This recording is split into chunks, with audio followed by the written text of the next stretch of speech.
The year is 2015.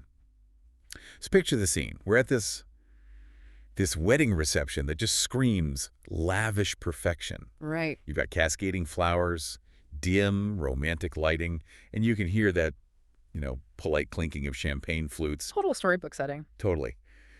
And there's that murmur of anticipation as the guests wait for a toast. Then Stephen DeMarco takes the microphone. Then everyone leans in. Everyone leans in. The room expects a speech, maybe a joke about the groom, a sentimental nod to the bride. Yeah. But they don't get a speech. No. To get a demolition.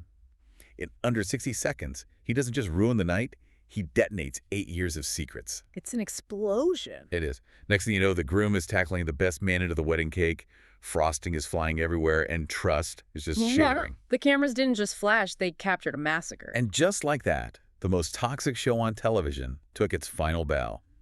Welcome to StarScope Report.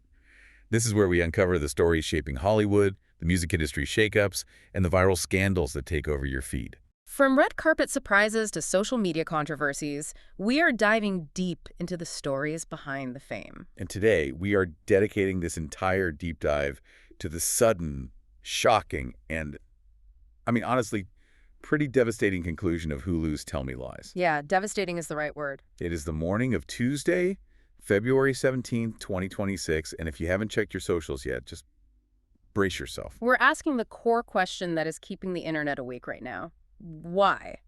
Why did creator Meaghan Oppenheimer decide to end the show right as it was hitting these record-breaking viewership numbers? It is such a bold move. It really is. Usually when a show hits its peak, that's when the networks try to hold on for dear life.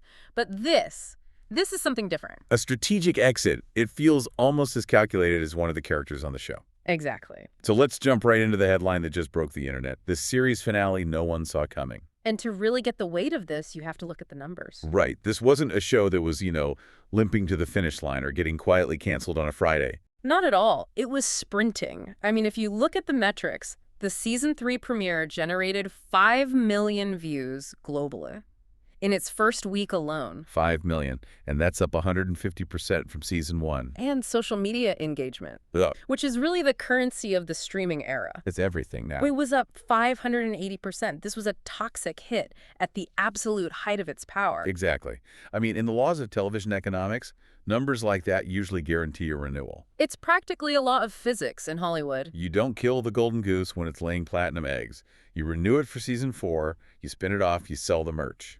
But then, yesterday happened. February 16th, 2026, just hours before the finale aired, Meaghan Oppenheimer dropped a bomb on Instagram that I think gave half the fandom a heart attack. I was scrolling through my feed and I actually gasped. She wrote, and I'm quoting here, "Tonight's episode will be the series finale." Just like that? Just like that. Yeah. No preamble, no warning. And it's so important to clarify for everyone listening because there is a lot of misinformation flying around on TikTok right now. Oh, for sure. This wasn't a cancellation by Hulu. This wasn't a budget cut. No. This was a creative choice. Oppenheimer stated very clearly that her writing team felt the story had reached its natural conclusion. She said her main goal has always been to protect the quality of the show. Rather than milking it, which, let's be honest, is incredibly rare. So rare. We are so used to shows dragging on until the characters are unrecognizable and the plot is just thin. Think about how many shows you've loved that just stayed at the party too long. Oh, constantly. It's actually reminiscent of the British TV model. You see it with shows like Fleabag or the UK Office. Right. They get in, tell the story, end on a high note, and get out before the quality dips. It shows a massive amount of narrative discipline. It does, but the public reaction. Chaos. Pure chaos. Oh, absolutely. I saw one fan comment, "I feel like I just got shot." Yeah. And I think that sums it up perfectly. It really does. People were expecting a cliffhanger that would lead into season 4. They were prepping their theories. And instead, they got a goodbye. It feels like a breakup without closure. Which, if you think about it, is ironically so on brand for Tell Me Lies. That is a great point. The whole show is about these messy, incomplete, emotional entanglements, ending it so abruptly, leaving the audience wanting more. It mirrors the exact feeling the characters have been chasing for 3 seasons. It really does. But, okay, if you think the cancellation news was shocking, wait until we break down what actually happened at that wedding. Oh, boy. Because if we thought Stephen DeMarco was a villain before, He just cemented his legacy. one of the greatest villains in streaming history. I don't think villain even covers it anymore. What he did was psychological warfare. Coming up, we're going to dissect the gas station scene that has everyone screaming at their televisions. Trust us, that laugh at the end, it changes everything. So let's talk about The Wedding from Hell. This is the 2015 timeline we've been building towards since the very first pilot episode. The writers have been dangling this carrot in front of us for years. The stakes were astronomical. You have Bree and Evan getting married, a seemingly happy occasion, Seemingly. but underneath the surface, it's a pressure cooker. Bree knows about Lucy and Evan's past hookup. Stephen knows about Bree and Wrigley's affair. Everyone is holding a grenade, just waiting for someone to pull a pin. And Stephen decides to pull all the pins at once. And what's fascinating here is the trigger. It wasn't random. Stephen realizes that Bree knows he's trying to sabotage her. He sees the walls closing in. Right. And in his mind, if he's going down, everyone is coming with him. It was a scorched earth policy. Total annihilation. It's classic narcissism. A narcissist can't stand to lose control or be the one exposed, so he takes a mic, ostensibly for a speech. And he announces everything. He doesn't just hint at it. He tells the entire room that Lucy slept with Evan. He reveals that Bree has been sleeping with Wrigley. And then the cherry on top. The pièce de résistance of cruelty. He announces that he slept with Lucy that morning. That was the moment the air left the room. It's one thing to bring up ancient history, but to reveal a betrayal that happened hours before the vows. It's designed to inflict maximum damage. Maximum. The visuals were just insane. We have to give credit to the direction here. Evan tackling the wedding cake while trying to get to Wrigley. It wasn't just slapstick. It was this physical manifestation of their friend group imploding. The cake, the symbol of celebration, literally destroyed. And amidst all that chaos, you have Pippa and Diana just walking out, holding hands. That was such a striking contrast, a rare moment of peace in a war zone. It really was. While the toxic core of the group is destroying each other, the two who decided to step away find solace.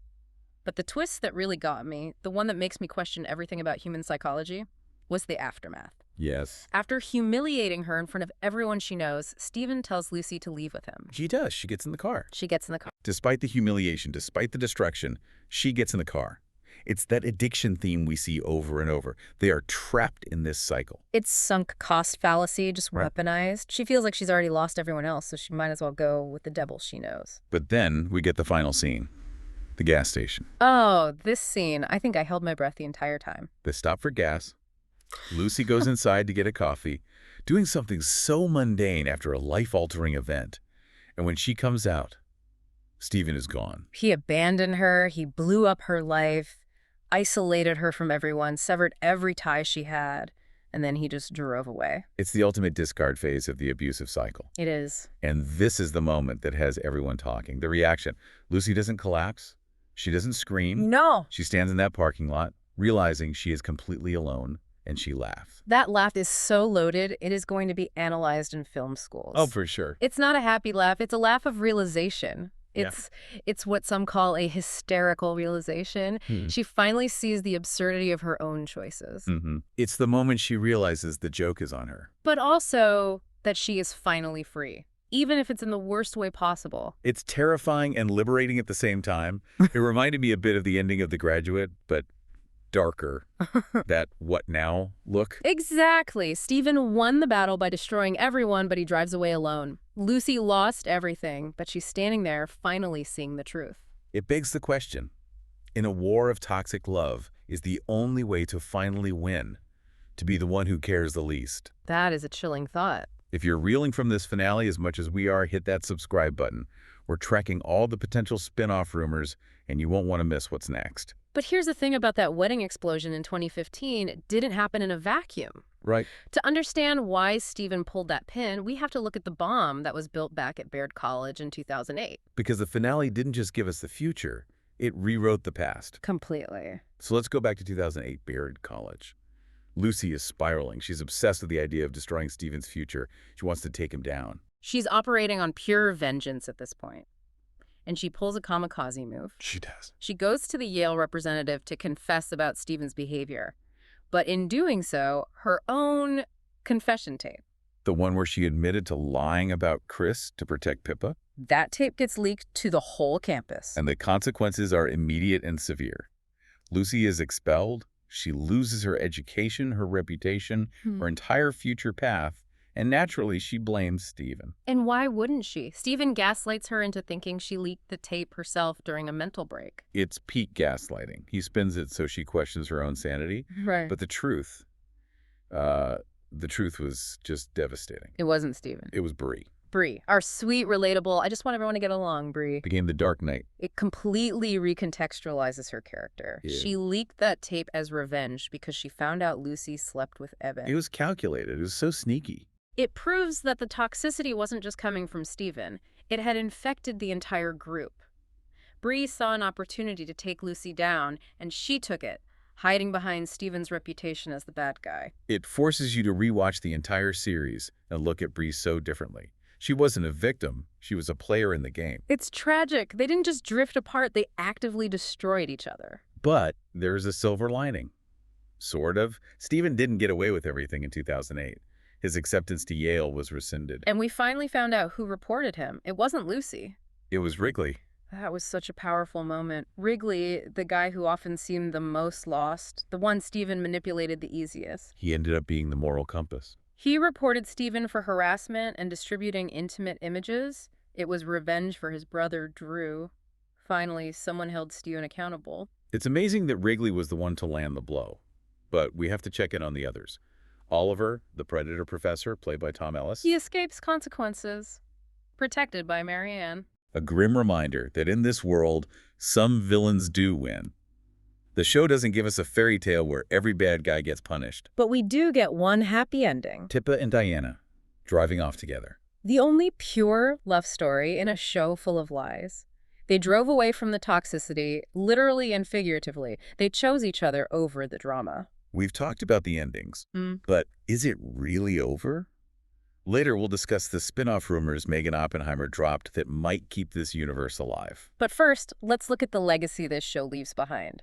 Critics are calling this Hulu's best guilty pleasure watch, but I think it was more than that. Oh, way more. It transitioned from a book about two people into this rich, complex ensemble drama. Absolutely. And we have to give credit to the chemistry between Grace Van Patten and Jackson White. Huh. I mean, we know they're dating in real life. And you could feel it. You could feel that primal energy on screen. It made the toxicity believable. You understood why they couldn't stay away from each other. It's also just, it's rare to see a show dedicated to the idea that people don't change. That's such a good point.